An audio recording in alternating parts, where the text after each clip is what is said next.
Hey everyone! Today we're going to learn about the basics of criminal law in the Philippines. It'll be easy to understand whether you're studying law or just interested. So first things first, what is criminal law? Basically, it's a set of rules that tells us how to punish people who do bad things that are against the law.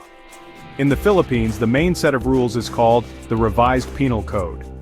This Revised Penal Code, or RPC, is pretty old. It was made in 1930. It's split into two parts, Book 1 and Book 2. Book 1 talks about the general rules, and Book 2 talks about specific crimes and what the punishments are. So, what exactly is a crime in the Philippines? A crime is something you do or something you don't do that's against the law and you can be punished for. This could be anything from stealing to something really serious like killing someone. Let's talk about what makes something a crime.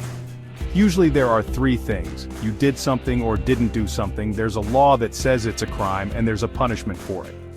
For example, if someone steals, taking something that isn't theirs is the bad act. The law that says stealing is wrong is the rule, and the punishment is what's in the RPC. How do we group different crimes? In the Philippines, there are three main groups: serious crimes, less serious crimes, and small crimes. Serious crimes, like murder, have big punishments. Less serious crimes, like hurting someone badly, have smaller punishments. And small crimes, like hurting someone a little, have the smallest punishments.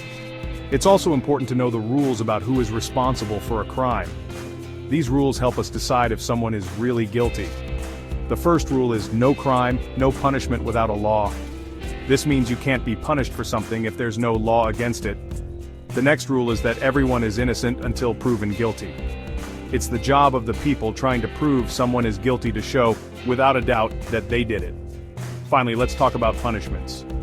Punishments can be things like paying money or going to jail. Sometimes, for really serious crimes, the punishment is life in prison. The bigger the crime, the bigger the punishment. And that's it for the basics of Philippine criminal law. I hope this made things a little clearer. If you have questions or want to learn more, leave a comment below. Don't forget to like and subscribe for more videos about the law. Thanks for watching.